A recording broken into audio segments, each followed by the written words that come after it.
And all was going well until suddenly, I heard this word fire from the cliff tops, and there Harry and his friends released this salvo of watercolored balloons that landed right in the center of this flotilla of cameramen. I was shown into this room at Sandringham House by a very over-attentive butler, and as I walked into this room, there was Diana sat on a sofa. William, aged 5, was attempting to play a piano, let's put it like that. And Harry, aged 3, was stood on a small coffee table, destaminizing this vase of royal lilies. And I didn't say anything. The butler said, "Oh, this is Inspector Wharfe from London." And she said, "I don't envy you, looking after my children. They can be a bloody nuisance." And I was about to say something, at which point William turned round off this piano stool and said, in a sort of this just William way, "No, I'm not a bloody nuisance." And Harry sort of chuckled in on the back of that. And at which point he falls off this table, and the vase of flowers falls off this table. And I'm thinking, God, what's happening here? At which point Diana says, "Come here, both of you." And they got off and run out, pursued by their mother. And I haven't said a thing. That set the scene really to what, Diana was like. The normality of this situation was something that was so far out of my mind. I didn't think for one moment something like this would happen within a royal palace.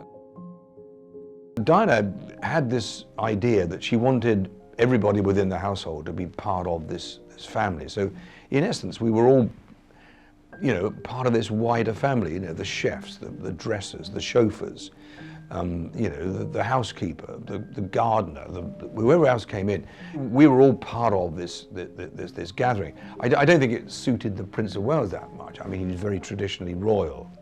And, it was a sort of very much an upstairs, downstairs arrangement with him. With Diana, it was different. She wanted William and Harry to sort of move around the house and talk to the housekeeper, and insistent that they refer to them by their first names. And so, in that sense, it was quite a jolly place to be honest. It was so different from other royal households. I remember William's first day at school, which was really quite funny. William's in the back of the car with his mother. And, she said, "Now listen, William, when we get to the school, there's going to be a lot of photographers there, and I don't want you mucking about." And he sort of put his head down beneath the peak of his cap and said, "I don't like photographers." He couldn't say photographers. And Diana said, "Well, you're going to get these for the rest of your life." I mean, how profound was that? Anyway, we arrived at the school, and there was the usual bank of 50 to 60 photographers for this occasion. The children were growing up. William began his first day at school.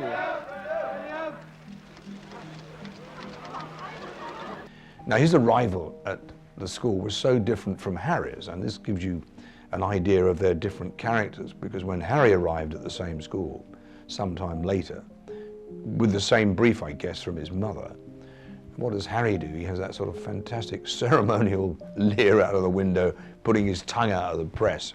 The children didn't always behave in a royal way. This was Harry. It was soon Prince Harry's first day at kindergarten too, and as well as his parents, William was there to give his brother support. The royal wave still needed development.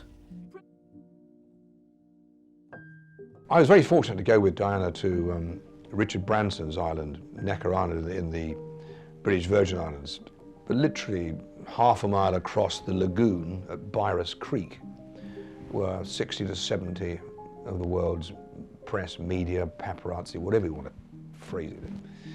And she said, I'm not giving any photo calls, Ken. I'm not doing anything." The manager from the island, he said, "I've got some gifts for the children." I said, "Oh, what's that?" He said, "I've got a couple of catapults." These were these massive, great elastic catapults that you tie to 2 trees. And he had this sort of bag of balloons that you fill with water. And I thought, oh, maybe great for the kids, they can sort of have target competitions. William heard all this, and he came up to me, he said, "Ken," he said, "I've got a very good idea."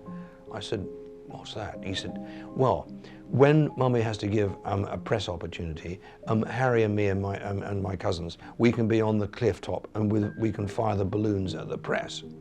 So I got on my boat straight over to Byres Creek, and then there spoke to the late James Whittaker of the Daily Mirror, a formidable character.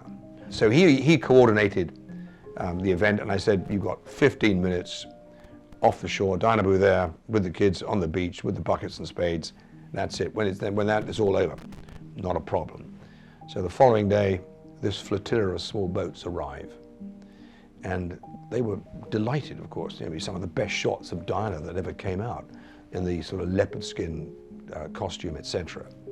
And there they were, you know, assembled in this flotilla, and all was going well until suddenly, you know, I heard this word fire from the cliff tops, and there Harry and his friends released this salvo of watercolored balloons that landed right in the center of this flotilla of cameramen who incidentally found it incredibly amusing.